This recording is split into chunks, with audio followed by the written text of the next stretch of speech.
Good afternoon. Smart investors స్వాగతం. Stock markets స్వల్ప లాభాల్లో ట్రేడ్ అవుతున్నాయి. నిఫ్టీ 8450 పైన ట్రేడ్ అయ్యేందుకు ప్రయత్నం చేస్తోంది.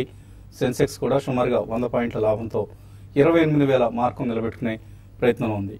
సో గ్రీక్ రెఫరెండం కోసం వరల్డ్ మార్కెట్స్ అన్ని కూడా ఆసక్తిగా ఎదురు చూస్తున్నాయి. ఆదివారం జరగబోతున్న గ్రీక్ రెఫరెండంలో రిఫార్మ్స్ కు గ్రీక్ ప్రజలు ఓటు వేస్తారు, ఎస్ అంటారు అన్న అంచనా మార్కెట్స్ లో ఉంది. అలాగే యూరో జోన్ లో తమ భవిష్యత్తును కాపాడుకునేందుకు యూరోపియన్ యూనియన్ లో తమ భవిష్యత్తును పదిలపరుచుకునేందుకు గ్రీస్ ప్రజలు ప్రాధాన్యం ఇస్తారు, ఎస్ అన్న ఓటుకి ఎక్కువ మంది మొగ్గు చూపుతారన్న అంచనాతో మార్కెట్స్ కొంత లాభాల్లో ట్రేడ్ అవుతున్నాయి. మన ఇండియన్ మార్కెట్స్ అయితే పూర్తిగా డిఫరెంట్ డైరెక్షన్ తీసుకునే ప్రయత్నం చేస్తున్నాయి. యూరోప్ సంక్షోభం నుంచి ఎక్కువగా దాని ప్రభావాన్ని గురి కాకుండా ఉండేందుకు తమ సొంత దారిలో ప్రయాణించేందుకు ఇండియన్ మార్కెట్స్ ప్రయత్నం చేస్తున్నాయి. సో ఇండియన్ మార్కెట్స్ లో మనకు కొంత అవుట్ పెర్ఫార్మెన్స్ కనిపిస్తుంది. లాస్ట్ 2 సెషన్స్ గా ఎస్పెషల్లీ వరల్డ్ డెవలప్మెంట్స్ తో సంబంధం లేకుండా బిహేవ్ చేసేందుకు ప్రయత్నం చేస్తున్నాయి. గెయినర్స్ లిస్ట్ చూస్తే ఎన్ఎస్సి నిఫ్టీలో హెచ్డిఎఫ్సి 2% పెరిగింది, BHEL around 1.9%, Lupin 1.8%, Hero MotoCorp. Lupin లో ఒక న్యూస్ కూడా ఉంది, రష్యన్ కంపెనీ బయోకామ్ ఈ కంపెనీని ఎక్వైర్ చేసిందన్న వార్తలతో లూపిన్ లో స్ట్రాంగ్ ట్రేడింగ్ యాక్షన్ చూస్తున్నాం. అలాగే హీరో మోటో కార్ప్ 1.4% పెరిగింది, doctor Reddy's labs 1.3%. So pharma dominate చేస్తుంది, ఫార్మా స్టాక్స్ లో ఎక్కువ యాక్షన్ ఉంది. అలాగే లోజర్స్ లిస్ట్ చూస్తే టెక్ మహీంద్రా 1.5% నష్టపోయింది, వేదాంత 1.5%, కెయిన్ ఇండియా 1.4%, టాటా స్టీల్ 1.1%, కోల్ ఇండియా. సో ఎక్కువగా మెటల్ ప్యాక్ అండ్ టెక్ మహీంద్రాలో నష్టాలు మనం చూస్తూ ఉన్నాం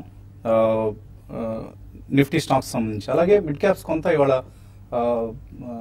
పెర్ఫార్మెన్స్ బాగానే ఉన్నప్పుడు కూడా సెన్సెక్స్ నిఫ్టీలతో పోలిస్తే కొద్దిగా అండర్ పెర్ఫార్మెన్స్ కనిపిస్తుంది. నిన్న మొన్నలాగా మనం మిడ్ క్యాప్స్ లో అంతా స్ట్రాంగ్ పెర్ఫార్మెన్స్ ఇవాళ కనపట్లేదు. క్యాస్టెక్స్ టెక్నాలజీస్, ఆమ్టెక్ ఆటో పేరును క్యాస్టెక్స్ గా మార్చిన పేరు మనకు తెలుసు, మన సంగతి. ఇది 5% అప్పర్ సర్క్యూట్ దగ్గర ఉంది. అలాగే డ్రెడ్జింగ్ కార్పొరేషన్ 13% పెరిగింది. ఇటువంటి కొంత స్పొరాడిక్ మూవ్మెంట్స్ తప్పిస్తే కొంత మిడ్ క్యాప్స్ లో ఇవాళ సబ్డ్యూడ్ యాక్షన్ ఉందని చెప్పుకోవచ్చు. ఇది స్థూలంగా మార్కెట్స్ లో మనకు కనిపిస్తున్న ధోరణి. మార్కెట్స్ పరిస్థితి గురించి మాట్లాడేందుకు అనలిస్ట్ మనతో సిద్ధంగా ఉన్నారు. సో టెక్నికల్లీ ఏ పరిస్థితుల్లో కనిపిస్తున్నాయి మార్కెట్స్? మార్కెట్ మనం చూస్తే కనుక లాస్ట్ 4 days గా కొద్దిగా స్ట్రాంగ్ గా ట్రేడ్ అవుతున్నప్పటికీ కొద్దిగా వాల్యూమ్స్ కొద్దిగా తగినట్టు అనిపిస్తుంది. And last month first week లో చూస్తే కనుక ఆల్మోస్ట్ ఇదే లెవెల్ నుంచి అంటే 8489 ప్రీవియస్ స్వింగ్ హై ఏదైతే ఉందో అక్కడ నుంచి మనం ఆల్మోస్ట్ 500 పాయింట్స్ కరెక్ట్ అయ్యి మళ్ళీ కంప్లీట్లీ 1 month లో రిట్రేస్ అవడం చూసాం. సో ఇది ఒక స్ట్రాంగ్ ఇండికేషన్ గా డెఫినెట్ గా చెప్పుకోవచ్చు. ఓన్లీ థింగ్ ఏంటంటే మనకి 8510 అబోవ్ క్లోజ్ అవుతే అది కన్ఫర్మేషన్ మనకు వస్తుంది. సో 8510 అబోవ్ క్లోజ్ అవునంత కాలం ప్రాబ్లీ మార్కెట్ కొద్దిగా కరెక్ట్ అయ్యే అవకాశం కనిపిస్తుంది. ఇప్పుడు వసంత్ గారు చెప్పినట్టు బేసికలీ మనం ఐ థింక్ ఆ గ్రీస్ సంక్షోభంకి ప్రిపేర్ అవుతున్నట్టుంది లాస్ట్ 3 days ప్యాటర్న్స్ చూస్తే కనుక. సో ఒకవేళ గ్రీస్ సంక్షోభం లాస్ట్ వీక్ లాగే మనకు ఒక బ్యాడ్ న్యూస్ వస్తే కనుక ప్రాబ్లీ 100-120 పాయింట్స్ కిందకు వచ్చినా కూడా ఐ థింక్ థ్రెట్ అయితే ఉండదు డెఫినెట్ గా. ఎందుకంటే మనకి 8376 అనేది ఒక 200-day మూవింగ్ యావరేజ్, అది ఒక గట్టి సపోర్ట్ గా ఉంటుంది. అదేవిధంగా 20-day మూవింగ్ యావరేజ్ మనకి 8231. సో ఇక్కడ నుంచి ఆల్మోస్ట్ ఒక 200 పాయింట్స్ పడినా కూడా మనకి డౌన్ ట్రెండ్ లోకి వెళ్లే అవకాశం అయితే లేదు మార్కెట్. సో డెఫినెట్ గా I think by on dips market గానే మనం పరిగణిస్తాం. లేదు ఫ్రెష్ గా ట్రేడ్ సెంటర్ అవ్వాలనుకుంటే మటుకు 8510 అబోవ్ క్లోజింగ్ బేసిస్ లో 8420 స్టాప్ లాస్ పెట్టుకుని మనం లాంగ్ పొజిషన్స్ తీసుకోవచ్చు. అదేవిధంగా వీక్లీ చార్ట్స్ కనుక చూస్తే మనకి లాస్ట్ వీక్ హై ఏదైతే ఉందో 8423. సో దాని అబోవ్ ఈ రోజు కనుక క్లోజ్ అయిందంటే ప్రాబ్లీ దీని ఒక ఎంగల్ఫింగ్ ప్యాటర్న్ అంటాం. సో ఇది బుల్స్ కి చాలా గట్టి ఇండికేషన్ ఇది. సో ఇక్కడ నుంచి బుల్స్ కొద్దిగా అగ్రెసివ్ గా ఉంటారని మనం చెప్పుకోవచ్చు. అదేవిధంగా మనకి లాంగ్ టర్మ్ ట్రెండ్ ఏదైతే ఉందో probably hire lower tops and lower bottoms ఏవైతే చూస్తున్నామో ఆ ట్రెండ్ కూడా డెఫినెట్ గా రివర్స్ అయ్యే ఛాన్స్ ఉంది నిఫ్టీ కనుక 8510 అబోవ్ క్లోజ్ అయితే. సో అదేవిధంగా బ్యాంక్ నిఫ్టీ చూస్తే కనుక మనకి ప్రీవియస్ స్వింగ్స్ హై ఏదైతే ఉందో 18,832 ప్రాబ్లీ అక్కడ ఒక గట్టి రెసిస్టెన్స్ వచ్చే అవకాశం ఉంది. సో 18,709 ఈరోజు హై రావటం చూసాం. ప్రాబ్లీ ఇది కూడా బై ఆన్ డిప్స్ గానే మనం చెప్పొచ్చు. 18,077 ఇది 200-day మూవింగ్ యావరేజ్. ఒకవేళ మార్కెట్ కనుక ఒక క్రాష్ వచ్చింది అంటే డెఫినెట్లీ ఐ థింక్ నిఫ్టీలో కానీ బ్యాంక్ నిఫ్టీలో కానీ మనం పొజిషన్స్ తీసుకోవచ్చు. అదేవిధంగా లాస్ట్ 3 to 4 days గా చూస్తే కనుక OMC sector, oil marketing companies ఏవైతే ఉన్నాయో ప్రాబ్లీ వీటిలో చాలా హెక్టిక్ బయింగ్ చూస్తున్నాం మనం. స్టాక్స్ లైక్ హెచ్పిసిఎల్ కానీ, బీపీసీఎల్, ఐఓసీ, రిలయన్స్. సో ఈ stocks I think next correction లో వస్తే కనుక ఐ థింక్ లాంగ్ పొజిషన్స్ తీసుకోవచ్చు. ప్రాబ్లీ నెక్స్ట్ ర్యాలీలో ఈ సెక్టర్ చాలా అవుట్ పర్ఫార్మ్ చేసే అవకాశం ఉంది. సో వీకెండ్ పొజిషన్ సంబంధించి ట్రేడర్స్కి ఎటువంటి సలహా ఇస్తారు? అంటే ఒక రేపు పొద్దున ఈవెంట్ ఉంది, సండే ఈవెంట్ ఉంది కాబట్టి కొంచెం ఈ లెవెల్లో మార్కెట్స్ ఆగొచ్చు. బట్ అది కానీ పాజిటివ్గా వచ్చినా కూడా మార్కెట్స్ పాజిటివ్గా రావచ్చు. పాజిటివ్గా మండే ఓపెనింగ్ కూడా పాజిటివ్ ఉంటుంది. ఓవరాల్గా ఈ గ్రీస్ ఎఫెక్ట్ వల్ల మనం ఇండియన్ మార్కెట్ అవుట్ పర్ఫార్మ్ చేసింది. ఇంకా చెప్పాలంటే పెరిగిందని చెప్పొచ్చు చాలా మిగతా అదర్ మార్కెట్స్తో కంపేర్ చేసుకుంటే. కాబట్టి ఇవన్నీ ఇక్కడ నుంచి మార్కెట్స్ కూడా స్టడీగా ఉంటాయి. అయితే మళ్ళీ రిజల్ట్ సీజన్ స్టార్ట్ అవుతుంది. ఇది ప్రాబ్లమ్ సాల్వ్ కాగానే మళ్ళీ ఇమీడియట్ గా మనకి రిజల్ట్ సీజన్ ఉంది కాబట్టి కరెంట్ అవర్స్ లో స్టడీగానే ఉండే అవకాశం ఉంది. మరి ముఖ్యంగా కొన్ని సెక్టర్లు మాత్రం వీక్ ఉన్నాయి. లైక్ మెటల్ చూస్తే మనం కంటిన్యూగా వీక్ ఉన్నాయి. జిందాల్ స్టీల్ అండ్ పవర్ ఏంటంటే లైఫ్ టైం లోకి టచ్ అవుతుంది. కాబట్టి ఇటువంటి స్టాక్స్ మాత్రం వీక్ ఉన్న స్టాక్స్ ఇటువంటి ర్యాలీస్ లో అంటే మార్కెట్ పెరుగుతున్నప్పుడు ఎగ్జిట్ కమ్మని చెప్తాను. తర్వాత ఈవెన్ పిఎస్ బ్యాంక్స్ కూడా చాలా వరకు అన్ని కూడా 52 వీక్ లోకి దగ్గర మిడ్ క్యాప్ బ్యాంక్స్ ఉన్నాయి. ఇవి కూడా ఈ పుల్ బ్యాక్ ర్యాలీ వచ్చినప్పుడు వీటిలో కూడా ఎగ్జిట్ కమ్మని చెప్తాను. బట్ ఓవరాల్ ట్రెండ్ పరంగా చెప్పాలంటే ఈవెన్ రేంజ్ బౌండ్ ఉండే అవకాశం ఉంది. నిఫ్టీకి ఒకవేళ మండే కానీ గ్యాప్ అప్ కానీ వచ్చిందంటే 8550 ఆ లెవెల్ కొంత రెసిస్టెన్స్ ఫేస్ చేయొచ్చు. డౌన్ సైడ్ చూసుకుంటే 8420 దాకా రావడానికి అవకాశం ఉంది. అయితే ఫార్మా స్టాక్స్ లో బయింగ్ అనేది ఈ రోజు చూస్తున్నాం కాబట్టి వాటి లాంగ్ పొజిషన్ తీసుకోమని సజెస్ట్ చేస్తాను. సన్ ఫార్మా ఒకటి, సిప్లా ఒకటి, రెండు కూడా మంచి బ్రేక్అవుట్స్ రావడానికి అవకాశం ఉంది. వీటిలో పొజిషనల్ ట్రేడర్స్ బై చేసుకోవచ్చు. తర్వాత ప్రెజ్ ఇండస్ట్రీస్ ఒకటి రీసెంట్ డేస్ లో చాలా స్ట్రాంగ్ ఉంది. అది ఇన్వెస్ట్మెంట్ పరంగా షార్ట్ టర్మ్ ఇన్వెస్ట్మెంట్ పరంగా దాంట్లో కూడా లాంగ్ పొజిషన్ తీసుకోమంటాను. బట్ ఓవరాల్ గా ఈ రోజు క్లోజింగ్ బేసిస్ లో ఫ్లాట్ గా ఉండే అవకాశం ఎక్కువ ఉంది. కాలర్స్ లైన్ ఉన్నారు. తిరుపతి నుంచి ఫస్ట్ కాలర్ రమేష్ లైన్ ఉన్నారు. హలో హలో అడగండి రమేష్. సార్ నేను 141 రూపీస్ తో 1200 ఫెడరల్ బ్యాంక్ బయింగ్ ఉందండి ఫర్ లాంగ్ టర్మ్. అలాగే మహీంద్రా సిఐ 147 తో లాంగ్ టర్మ్ కి బయింగ్ ఉంది. ఇవన్నీ రెండు ఎట్లున్నాయి? స్టాక్స్ పేరు మళ్ళీ రిపీట్ చేయండి. ఏదండి? ఫెడరల్ బ్యాంక్ 1200 షేర్స్ 141 రూపీస్ తో buying. Okay, federal bank. I think federal bank మనం నిన్ననే ఒక లైఫ్ టైమ్ హై బ్రేక్అవుట్ రావడం చూసామండి స్టాక్ లో. సో 154 అనేది ప్రీవియస్ స్వింగ్స్ హై. సో అది క్రాస్ అయ్యి ఈ రోజు 159, 160 దాకా వెళ్ళటం చూసాం. సో మీరు 140లో కొన్నారని కాబట్టి డెఫినెట్ గా ఉంచండి ఈ స్టాక్. ఎనీ స్టాక్ ప్రాబ్లీ ఇట్లాంటి బ్రేక్అవుట్స్ వచ్చినప్పుడు ఒక కరెక్షన్ గురవుతుంది. సో ఇది ఒకవేళ కరెక్షన్ లో మేబీ 20-day మూవింగ్ యావరేజ్ కూడా టచ్ చేసే అవకాశం ఉంది. అంటే 141, 142 కూడా వచ్చే అవకాశం ఉంది. సో డెఫినెట్లీ హోల్డ్ చేయండి. ప్రాబ్లీ ఇట్లాంటి బ్రేక్అవుట్స్ వచ్చినప్పుడు 3 to 6 months లోనే మనకి 170 to 180 దాకా వెళ్ళే అవకాశం ఉంది. అలాగే మహీంద్రా సిఐ గురించి కూడా అడిగారు. మహేంద్ర సిఐ చూస్తే కనుక ప్రాబ్లీ కొద్దిగా సైడ్ వేస్ లో ట్రేడ్ అవుతున్న stock. 237 current market price. So last 6 months గా చూస్తే కనుక 257 హై ఫార్మ్ అయ్యి ప్రాబ్లీ 184 లో చూస్తున్నాం మనం. సో మంత్లీ చార్ట్స్ లో చూస్తే కనుక కొద్ది side ways and consolidation zone లో ఉండేటట్టుంది. ప్రాబ్లీ ఇది 257 బ్రేక్ అవుతే న్యూ హైస్ వెళ్లే అవకాశం ఉంది. ఈ స్టాక్ లో మాత్రం స్ట్రిక్ట్లీ 221 స్టాప్ లాస్ పెట్టి హోల్డ్ చేయండి. తర్వాత కాలర్ విశాఖపట్నం నుంచి Malleswara Rao. Hello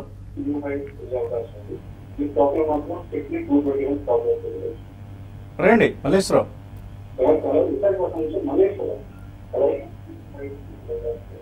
okay, so Malleswara గారు టీవీ చూస్తూ మాట్లాడే ప్రయత్నం చేస్తున్నారు, అందువల్ల కాల్ కట్ అవుతుంది. తర్వాత కాలర్ శ్రీనివాస్ లైన్ ఉన్నారు. హలో హలో అడగండి శ్రీనివాస్. నమస్తే వసంత్ కుమార్ గారు. నమస్తే అండి, అడగండి. సార్ నేను గత 8 సంవత్సరాల నుంచి ఇంట్రాడే చేసి ఒక 60-70 లక్షలు పోగొట్టున్నాను సార్ మార్కెట్ లో, కమోడిటీలో అండ్ ఈక్విటీలో సార్. చాలా పోగొట్టాను సార్. నిన్న కూడా ఒక 5 లాట్లు బై చేశాను సార్. ఇది ఇండియా బుక్స్ ఫైనాన్స్ అని ఒకటి 673 లో ఉన్నాను సార్. అది నా రేట్ ఎప్పుడు వస్తుంది? అలాగే నా పోయిన డబ్బులు రికవర్ చేసుకోవాలంటే ఏం చేయాలి సార్? అసలు చాలా బాధగా ఉంది సార్. అన్ని డబ్బులు 60-70 లక్షలు. మీరు పోయిన డబ్బులు రికవర్ చేసుకోవడం కష్టం, కానీ ఇకపై ట్రేడింగ్ జోలికి వెళ్ళకండి. కనీసం భవిష్యత్తులో అయినా మరింత డబ్బు నష్టపోకుండా ఉంటారు. పోయిన డబ్బులు రికవర్ చేసుకోవాలి, ఎక్కడ పోగొట్టుకున్న డబ్బులు అక్కడే వెతుక్కోవాలి అన్నట్లుగా మన వాళ్ళు అందరూ కసిగా మళ్ళీ ట్రేడింగ్ చేస్తుంటారు, పోగొట్టుకుంటూ ఉంటారు. సో దయచేసి ట్రేడింగ్ ఫుల్ స్టాప్ పెట్టండి. డబ్బులు ఏమైనా ఉంటే ఇన్వెస్ట్ చేయండి. స్టాక్ మార్కెట్స్లో ఇన్వెస్ట్మెంట్స్ మంచి రిటర్న్స్ ఇస్తాయి, ట్రేడింగ్లో డబ్బులు పోతాయి. ఐబీ రియల్ ఎస్టేట్ ఉన్నాయట ఆయన దగ్గర 73లో. ఇప్పుడు ఐబీ రియల్ ఎస్టేట్ అయితే మీరు హోల్డ్ చేయండి. అంటే ఐబీ రియల్ ఎస్టేట్ అయితే ప్రైస్ అనేది 67 మనకి ఉంది. మేనేజ్మెంట్ కూడా ఇన్ఫ్యూజ్ చేస్తుంది కొంత అమౌంట్, దగ్గర 536 crores దాకా. కాబట్టి అరౌండ్ 66-67 దాకా రావడానికి అవకాశం ఉంది. అయితే మీరు ఎంతలో తీసుకున్నారో తెలియదండి. బట్ ఇప్పుడైతే హోల్డ్ చేయండి. 60 రూపీస్ ఈజీగా క్రాస్ అయ్యే అవకాశం ఉంది. ఈవెన్ మార్కెట్స్ వీక్ ఉన్నా కూడా ఈ స్టాక్ పెరగడానికి అవకాశం ఎక్కువ ఉందండి. కరీంనగర్ నుంచి శ్రీనివాస్ రెడ్డి లైన్ ఉన్నారు. హలో ఓకే అండి. నమస్తే అండి, అడగండి. Sir Exide industries, granules India, Raj industries, PNB ఇప్పుడు కొనబడతా సార్? ఎక్సైడ్, గ్రాన్యూల్స్, పిఎన్బి ఇటువంటి స్టాక్స్ తీసుకోవచ్చు. I think Exide and PNB చాలా అండర్ పర్ఫార్మ్ చేస్తున్న స్టాక్ అండి. ఇది ఆల్మోస్ట్ మనకి 50-day మూవింగ్ యావరేజ్ కింద కూడా ట్రేడ్ అవుతున్నాయి. ఈ రెండు కంప్లీట్లీ అవాయిడ్ చేయండి. ప్రాబ్లీ ప్రాజ్ ఇండస్ట్రీస్ మనం చూడొచ్చు. ఐ థింక్ మనం చూస్తే కనుక స్టాక్ ఆల్రెడీ 90 రూపీస్ నుంచి 60 రూపీస్ నుంచి 90 రూపీస్ దాకా విత్ ఇన్ 3-4 వీక్స్ లోనే పెరగడం చూసాం. సో డెఫినెట్లీ ఇది ఒక బుల్లిష్ ఇండికేషన్ మనకి చార్ట్స్ ప్రకారం చూస్తే కనుక. కరెంట్ మార్కెట్ ప్రైస్ అరౌండ్ 96 ఉంది. సో డెఫినెట్లీ ఇక్కడ ఫస్ట్ ప్రైస్ పాయింట్ గా తీసుకోండి. అండ్ మార్కెట్ కరెక్ట్ అయ్యి ఇది కనుక 83-84 వస్తే కనుక సెకండ్ ప్రైస్ పాయింట్ లో తీసుకోండి. ఈ షార్ట్ టర్మ్ లోనే ప్రాబ్లీ 110-115 దాకా వెళ్ళే అవకాశం ఉంది. మరిన్ని కాల్స్ అలాగే మెయిల్స్ తీసుకునే ముందు కాసేపు బ్రేక్ ఉంది.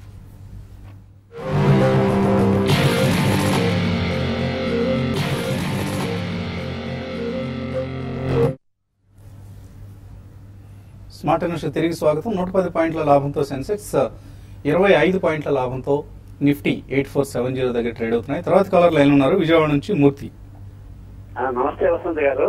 నమస్తే అండి, నా దగ్గర యూనికెమ్ ల్యాబ్ 193 రూపాయలు ఉన్నాయండి. అలాగే ఫెడరల్ బ్యాంకు నిన్న 153 అందించానండి. మళ్ళీ ఫెడరల్ బ్యాంకు ఏ లెవెల్లో కొనొచ్చు, అలాగే యూనికెమ్ ల్యాబ్ లాంగ్ టర్మ్ కోసం అటు పెట్టుకోవచ్చా? తర్వాత మీరు అమెరికా ఫోన్ నెంబర్ చెప్తున్నారు కానీ కెనడా వాళ్ళకి ఫోన్ చేసేందుకు నంబర్ లేదా, లేకపోతే ఇదే నెంబర్ ఫోన్ చేయొచ్చా? మీరేంటి కెనడా వెళ్తున్నారా? అవునండి, కెనడా వెళ్తున్నాను. ఎప్పుడు వెళ్తున్నారు? రేపు ఇవాళ బయలుదేరుతున్నాను. 8వ తారీఖు ఫ్లైట్ ఎక్కుతా హైదరాబాద్ లో. ఓ వెరీ గుడ్. వెళ్లే ముందు ఒకసారి వచ్చేయండి స్టూడియోకి. Okay, Unichem labs and federal bank. Unichem labs విషయానికి వస్తే ఇది ఉన్న ఫార్మా స్టాక్స్ లో కొంత వీక్ గా కౌంటర్ అని చెప్పొచ్చు అండి. ఎందుకంటే లాస్ట్ 3 క్వార్టర్లు కూడా చాలా డిసప్పాయింట్మెంట్ చేసింది. కాబట్టి స్టాక్ లో పెద్ద అప్ మూవ్ కనపట్లేదు. అయితే ఇప్పుడు మీరు ఇన్ని రోజులు చాలా కన్సాలేషన్ లో ఉంది. ఇక్కడ నుంచి కొంత పెరగొచ్చు అండి. ఈసారి రిజల్ట్ బాగుంటే మాత్రం డెఫినెట్ గా ఈ స్టాక్ లో 220 లెవెల్స్ క్రాస్ అయిందంటే ఒక మేజర్ అప్ ట్రెండ్ ఉంటుంది. అప్పటి వరకు కన్సాలేషన్ లో ఉండే అవకాశం ఎక్కువ ఉందండి. తర్వాత ఫెడరల్ బ్యాంక్ మీరు మంచి అప్ ట్రెండ్ లో ఇది అమ్మేశారు. ఇప్పుడైనా కూడా ఒక స్టాక్ లో ఒక చిన్న కరెక్షన్ వచ్చినా కూడా మళ్ళీ దీన్ని బై చేసుకోమని చెప్తాను. బిలో 150 వచ్చినప్పుడు అరౌండ్ 144, 145 అంటే పానిక్ సెల్లింగ్ లోనే మార్కెట్ లో ఈ రేట్ రావడానికి అవకాశం ఉంటుంది. అప్పుడు మీరు పిక్ చేసుకోండి. ఉన్న బ్యాంక్ లో చాలా స్ట్రాంగ్ అప్ ట్రెండ్ లో ఉందండి. ఇది 175 to 180 levels short term trend గా చెప్పొచ్చు అండి. అలాగే మీకు హ్యాపీ జర్నీ చెప్తున్నాం TV5 తరఫున. చక్కగా కెనడా జర్నీని ఎంజాయ్ చేసిరండి. తెనాల నుంచి బాపిరెడ్డి లైన్ ఉన్నారు. హలో, నమస్కారం సార్ వసంత్ గారు. నమస్తే అండి, అడగండి. ఈ రోజు ఉదయం మీరు ఈ బిజినెస్ బ్రేక్ఫాస్ట్ లో చెరుకుర్తి నాగిరెడ్డి గారితో తీసుకొచ్చి మాట్లాడించిందంతా చూశాము. మీరు వసంత్ గారు మీరు చక్కగా ఈ యొక్క కంపెనీలు ఎంత వెదవలుగా ఉన్నాయి, ఎట్లా చేస్తున్నాయి అనేటువంటి మీరు ఈ సంవత్సర కాలంలో గమనిస్తుంటే మీ ప్రోగ్రామ్స్ చాలా చక్కగా చెప్తున్నారు. ఈ ఉదయం కనుక మీరు ఏదైతే ప్రోగ్రామ్ చేశారో అట్లాంటి తరచూ చేస్తూ ఉంటే మాకు ఇన్వెస్టర్స్ కొద్దిగా ఏది బ్యాడ్ కంపెనీ ఎవరు జనాలు మోస్తానికి ప్రయత్నం చేస్తున్నారు అనేటువంటి తెలుస్తుంది సార్. మీరు అలా చక్కగా నిర్మోహమాటంగా మొహమాటం లేకుండా ఇట్లాగే ఈ కంపెనీ గురించి చెప్పారు. లాస్ట్ టైం ఎప్పుడో స్థానాల గురించి కూడా చెప్పారు. అది వేరే కంపెనీ, మీరు ఇక జాగ్రత్తగా ఉండండి అని. మీకు చాలా థ్యాంక్స్ అండి. మిమ్మల్ని అభినందించడానికి ఫోన్ చేశాను. పోతే రెండోది ఇంటర్నేషనల్, ఇది కోరమాండల్ ఇంటర్నేషనల్ నేను 270 కొన్నాను సార్. 100 దాని ఫండమెంటల్ గా ఎట్లా ఉంటుంది. అలాగే సిండికేట్ బ్యాంకు 6 months బ్యాక్ నేను శేషు గారు అప్పుడు ఏదో చెప్పారని రొటీన్ గా నేను 134 కి ఒక 600 షేర్లు తీసుకున్నాను సార్. ఇది బాగా పడిపోయింది. ఇప్పుడు అది యావరేజ్ చేసుకోవాలా, ఏం చేయాలి, కొద్దిగా మాకు సహాయపోయింది సార్. సిండికేట్ బ్యాంక్ విషయానికి వస్తే ఓవరాల్ పిఎస్యు బ్యాంక్స్ అన్ని కూడా చాలా వీక్ ఉన్నాయండి. రీసెంట్ గా మార్కెట్స్ ఈవెన్ అప్ ట్రెండ్ లో ఉన్నా కూడా ముఖ్యంగా ఏంటంటే ఎన్పిఎస్ బాగా పెరిగిపోవచ్చు. తర్వాత రీసెంట్ గా మనం చూస్తే రంగరాజన్ కామెంట్ కూడా కొంత నెగిటివ్ అని చెప్పొచ్చు. బట్ ఏదైనా కూడా ఇది ఫండమెంటల్ గా బాగానే ఉంది కాబట్టి 1-2 క్వార్టర్లు కొంత వీక్ ఉన్నా కూడా మళ్ళీ లాంగ్ టర్మ్ ఇన్వెస్ట్మెంట్ కి మీరు సిండికేట్ బ్యాంక్ ని హోల్డ్ చేసుకోండి. అయితే ఫ్రెష్ ఇన్వెస్ట్మెంట్ మాత్రం పిఎస్యు బ్యాంక్స్ లో కాకుండా ప్రైవేట్ బ్యాంక్స్ లో మీరు ఇన్వెస్ట్ చేసుకోమని చెప్తాను. తర్వాత కోరమండల్ ఇంటర్నేషనల్ గురించి అడిగారండి. కోరమండల్ ఇంటర్నేషనల్ మాత్రం రీసెంట్ గా కొంత వీక్ గా ఉంది. హైయర్ లెవెల్స్ లో బాగా సెల్లింగ్ ప్రెజర్ అనేది దీంట్లో చూస్తున్నాము. ఈవెన్ మార్కెట్ లో ఒక అప్ ట్రెండ్ ఉన్నా కూడా దీంట్లో మాత్రం అప్ ట్రెండ్ లేదు. కాబట్టి ఆల్రెడీ ఇన్వెస్ట్ చేస్తుంటే మాత్రం మీరు లాంగ్ టర్మ్ కి కూడా ఈవెన్ షార్ట్ టర్మ్ కూడా ర్యాలీస్ లో ఎగ్జిట్ కమని చెప్తానండి. తర్వాత కాలర్ ఖమ్మం నుంచి పవన్ లైన్ ఉన్నారు. హలో, హలో సార్, నమస్తే సార్. నమస్తే అండి, అడగండి. సార్ ఇప్పుడు పోస్ట్ ఆఫీస్ లో ఫిక్స్డ్ డిపాజిట్ జాయింట్ అకౌంట్ ఎంత మటుకు వేయచ్చు సార్? అదొకటి. రెండోది వచ్చేసి సేవింగ్స్ లో ఎంత ఇంట్రెస్ట్ ఇస్తున్నారు? సేవింగ్స్ లో పోస్ట్ ఆఫీస్ సేవింగ్స్ లో ఎంత ఇంట్రెస్ట్ ఇస్తున్నారు? అదొకటి. పీపీఎఫ్ గురించి కొద్దిగా చెప్పండి సార్ నాకు. పోస్ట్ ఆఫీస్ లో ప్రస్తుతం సేవింగ్స్ బ్యాంక్ ఇంట్రెస్ట్ రేట్ ఎంత ఉందనేది కరెక్ట్ గా ఐడియా లేదండి. మేబీ మన పర్సనల్ ఫైనాన్స్ ఎక్స్పర్ట్ బాలరాజ్ గారు అయితే ఆయన రెగ్యులర్ గా ట్రాక్ చేస్తూ ఉంటారు. అలాగే మీరు అడిగిన లిమిట్ ఏదైనా ఉందా అందులో, కిసాన్ వికాస్ పత్ర లాంటి వాటిలో డిపాజిట్ చేస్తే ఏదైనా లిమిట్ ఉందా అన్నది కూడా ఎగ్జాక్ట్ గా నాకైతే లిమిట్ ఏది లేనట్లుగానే తెలుసు. అటువంటి లిమిట్ ఏమి లేనట్లు అంటే మరి మీరు 10 కోట్లు ఇన్వెస్ట్ చేస్తామంటే ఒకసారి వాళ్ళు ఏమన్నా అభ్యంతరం వ్యక్తం చేస్తారా? అదర్వైజ్ సోర్స్ చూపించమని అటువంటి అప్పుడు కూడా అభ్యంతరం వ్యక్తం చేయకపోవచ్చు. ఎక్కడి నుంచి వచ్చాయి మీకు ఈ డబ్బులు అని అడిగే ఛాన్స్ ఉంటుంది. దానికి మీరు సోర్స్ చూపించగలిగితే ఎటువంటి అభ్యంతరం ఉండదు. ఎంత డబ్బు అయినా మీరు ఇన్వెస్ట్ చేయొచ్చు చక్కగా. It is one of the safest ways to invest అండి. అంటే రిస్క్ తీసుకోవడం ఇష్టం లేని వాళ్ళకి పూర్తిగా కేంద్ర ప్రభుత్వ గ్యారంటీ ఉన్న సంస్థ కాబట్టి అది. సో డెఫినెట్ గా మీరు ఇన్వెస్ట్ చేయండి. బట్ ఇంట్రెస్ట్ రేట్ ఏంటి అనేది మీకు మేబీ ట్యూస్డే రోజు మన బాలరాజ్ గారు మీకు ఎక్స్ప్లెయిన్ చేస్తారండి. హైదరాబాద్ నుంచి త్రిపుర సుందరి లైన్ ఉన్నారు. హలో హలో, అడగండి త్రిపుర. నమస్కారం అండి. నమస్తే అండి. నేను హైదరాబాద్ నుంచి చేస్తున్నాను. లుపిన్ గురించి తెలుసుకుందామనండి. 800 అరౌండ్ పర్చేస్ చేశాను. అది ఇప్పుడు ఈ టైంలో సేల్ చేయొచ్చా ఎలా అని? లుపిన్ లో పాజిటివ్ న్యూస్ ఉందండి. ఎక్విజిషన్ వచ్చిందన్న వార్తతో బాగా వాళ్ళు పెరగడం చూస్తున్నాం. ఐ థింక్ కంటిన్యూ చేయొచ్చాము. డెఫినెట్లీ కంటిన్యూ చేయించండి. మీరు తీసుకున్న ప్రైస్ కూడా చాలా మంచి ప్రైస్, 800 లో అన్నారు. ఆల్రెడీ మీకు డబల్ ఉంది ఇప్పుడు కరెంట్ మార్కెట్ ప్రైస్ చూస్తే కనుక. ప్రాబ్లీ దీనిలో కరెక్షన్ కూడా అయిపోయినట్టు అనిపిస్తుంది. లాస్ట్ 3 months లో ఏదైతే చూస్తే 1588 వచ్చింది. సో డెఫినెట్లీ ఇది న్యూ హైస్ తరఫునే వెళ్తున్నట్టు అనిపిస్తుంది చార్ట్స్ పరంగా. మీరు హోల్డ్ చేయండి. ఇన్ కేస్ డబుల్ అవసరం అయితే ప్రాబ్లీ ఎంత అవసరం అంతే అమ్మండి. ప్రాబ్లీ ఇది మీరు ఇంకో 2 years హోల్డ్ చేస్తే కనుక 2400 to 2700 దాకా వెళ్ళే అవకాశం ఉంది. సో చక్కటి మల్టీ బ్యాగర్ ఐడెంటిఫై చేశారు. మంచి రేట్లో ఎంటర్ అయ్యారు మీరు. 800 రూపీస్ దగ్గర డిఫరెంట్ హోల్డ్ చేయండి. ధనేశ్వరరావు మెయిల్ పంపించారు. SML ఇసుజు ఇది 1139 రూపాయలు లాంగ్ టర్మ్ కోసం కొన్నారు. హోల్డ్ చేయొచ్చా, అమ్ముకోవచ్చు?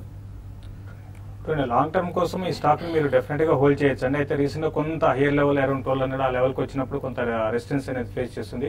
ఒకసారి అది సెల్లింగ్ ప్రెషర్ అయిపోయినాక 1200 పైన సస్టైన్ కాగలిగితే మళ్ళీ 1800 అండ్ 2000 దాకా పెరగవచ్చు. స్టడీ స్టాక్ అండి, మీరు హోల్డ్ చేసుకోమని చెప్తారు.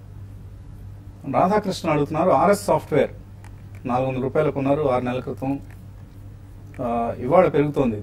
సో అమ్మేసుకొని బయటపడటం మంచిదే ర్యాలీలో. డెఫినెట్ గా అంటే RS సాఫ్ట్వేర్ మీరు ఇప్పుడున్న ర్యాలీలో మీరు అమ్మేసుకొని బయటపడడానికి చాలా వరకు బెటర్ అండి. ఎందుకంటే బాగా ఇది ఆపరేటెడ్ స్టాక్ గా కనపడుతుంది. 140 నుంచి 203 వరకు స్టడీగా వచ్చింది. అయితే 800 గురించి పడిందండి. కాబట్టి 220 ఆ లెవెల్కి వచ్చినప్పుడు మీరు అమ్మేసుకోమని చెప్తాను. ప్రవీణ్ రెడ్డి అడుగుతున్నారు. షార్ట్ టర్మ్ ఇన్వెస్ట్మెంట్ కోసం మార్క్సన్స్ ఫార్మా కొన్నారట 1250 షేర్లు 68 రూపాయల్లో. ఎక్కడ ఎగ్జిట్ కావాలి? మార్క్స్ చూస్తే కనుక లాస్ట్ కపుల్ ఆఫ్ డేస్ గా కొద్ది న్యూస్ బేస్డ్ తో కొద్ది ప్రైస్ పెరగడం చూస్తున్నాం. ప్రాబ్లీ మీరు స్ట్రిక్ట్లీ స్టాప్ లాస్ పెట్టుకుని 54 దగ్గర స్టాప్ లాస్ పెట్టుకుని హోల్డ్ చేయగలిగితే 75 అయితే ప్రీవియస్ హై ఉందో అది బ్రేక్ అవుతే 90 దాకా వెళ్ళే అవకాశం ఉంది. డెఫినెట్లీ ఇక్కడైతే హోల్డ్ చేయండి. 54 స్టాప్ లాస్ పెట్టుకుని. సుప్రీం ఇన్ఫ్రా కొనుక్కోవచ్చా ఇక్కడ ఈ రేట్లో? కొల్లిపర శ్రీదేవి. సుప్రీం ఇన్ఫ్రాని అవాయిడ్ చేయమంటారని, దీనికన్నా అదర్ ఇన్ఫ్రా స్టాక్స్ ని బై చేయమని చెప్తాను. కెనరా బ్యాంక్ 425లో కొన్నారు. పరమేశ్వరప్ప యావరేజ్ చేసుకోవచ్చా ఇక్కడ? డెఫినెట్లీ నో అండి. అన్ని PSU బ్యాంక్స్ మీరు చూస్తే కనుక ప్రాబ్లీ డౌన్ ట్రెండ్ లో ట్రేడ్ అవుతున్న టైం ఇది. సో డెఫినెట్లీ యావరేజ్ అయితే చేయొద్దు. ప్రాబ్లీ పుల్ బ్యాక్ వస్తే కనుక ఇది 200-day మూవింగ్ యావరేజ్, అది కూడా చాలా దూరంగా ఉంది. ప్రాబ్లీ అరౌండ్ 330-340 లెవెల్స్ కి ఇన్ కేస్ మార్కెట్ ర్యాలీ వస్తే అక్కడ మీరు ఎగ్జిట్ అయ్యి ప్రైవేట్ బ్యాంక్స్ లో ఎంటర్. 173లో మ్యాస్టెక్ కొన్నారు. వాణి హోల్డ్ చేయొచ్చా లాంగ్ టర్మ్ కోసం? ఉన్న ఐటీ కంపెనీస్ లో రీసెంట్ గా మాస్టెక్ స్ట్రాంగ్ ఉందండి. షార్ట్ టర్మ్ కి హోల్డ్ చేయండి. రిజల్ట్ ముందు ఒకసారి దీంట్లో ప్రాఫిట్ బుక్ చేసుకోమని చెప్తాను. నాగమల్లేశ్వరరావు సుదర్శన్ కెమికల్స్ 100 రూపాయలు. జై భారత్ మారుతి 140లో. అలాగే JBM ఆటో 177లో కొన్నారు. హోల్డ్ చేయొచ్చా? మూడు కూడా హోల్డ్ అండి. ప్రాబ్లీ సుదర్శన్ కెమికల్ కొద్దిగా అప్ మూవ్ వస్తే కనుక ప్రాఫిట్ తీసుకోవచ్చు. ఇది కొంచెం సైడ్ వేస్ అండ్ డౌన్వర్డ్ లో ఉన్న స్టాక్. మేబీ ఇది 115 వస్తే ప్రాఫిట్స్ బుక్ చేయొచ్చు. మిగతా రెండు you can definitely hold. Charan అడుగుతున్నారు. ఇన్ఫైనైట్ కంప్యూటర్స్ 147లో ఉన్నారు. దీని నుంచి JK టైర్స్ కి షిఫ్ట్ కావచ్చా? చూడండి మీరు మంచి ఐడియానండి. మీరు ఎగ్జిట్ ఇన్ఫినైట్ కంప్యూటర్స్ నుంచి ఎగ్జిట్ అయిపోయి జేకే టైర్స్ కి వెళ్ళమంటారు. అయితే జేకే టైర్స్ ఇమీడియట్ గా అయితే పెరగకపోవచ్చు, బట్ లాంగ్ టర్మ్ కోసం బై చేయమని చెప్తాను. సునీత బెంగళూరు నుంచి ఫెడరల్ బ్యాంక్ 1:1 బోనస్ ఇస్తుందంటున్నారు, కరెక్టేనా? తెలియదండి, మాకైతే ఎటువంటి సమాచారం లేదు. బోనస్ డేట్ ఉందండి, ప్రాబ్లీ ఐ థింక్ ఈ వీక్ లోనో నెక్స్ట్ వీక్ లోనో ఉంది. రికార్డ్ డేట్ ఉంది. రికార్డ్ డేట్ ఉంది బోనస్ లో. ఓకే, సో ఒకసారి బిఎస్సి సైట్ లో మీరు చెక్ చేస్తే పూర్తి సమాచారం ఉంటుందండి. కంపెనీ అనౌన్స్మెంట్స్ లో ఉంటుంది. సిద్ధం భానుమూర్తి అడుగుతున్నారు. ఓకే, నేను ఏదో మెయిల్ పంపించారు. అలాగే మాధవరావు అడుగుతున్నారు, విఆర్ఎల్ లాజిస్టిక్స్ 305 రూపాయల్లో కొన్నారు, హోల్డర్ సెల్. ప్రాబ్లీ ఈ స్టేజ్ లో హోల్డే అండి. ఐ థింక్ ఇక్కడ నుంచి కొంచెం అప్మూవ్ వచ్చే ఛాన్సే ఉంది. మీరు కనుక షార్ట్ టర్మ్ కోసం అయితే 302 స్టాప్ లాస్ పెట్టి హోల్డ్ చేయండి. ప్రీవియస్ స్వింగ్ హై ఏదైతే ఉందో 330 దాకా వెళ్ళే అవకాశం ఉంది. డైమండ్ అడుగుతున్నారు, మిర్జా ఇంటర్నేషనల్ ఈ సమయంలో తీసుకోవచ్చా? మిర్జా బిలో 80కి వచ్చినప్పుడల్లా బై చేసుకోవచ్చు అండి. ఎటువంటి మార్కెట్ పానిక్ సెల్లింగ్ లో కూడా 72 బిలో అలా రావట్లేదు, బట్ ఈ రిజల్ట్ కూడా ఈసారి బాగుండడానికి అవకాశం ఉంది, హోల్డ్ చేసుకోండి.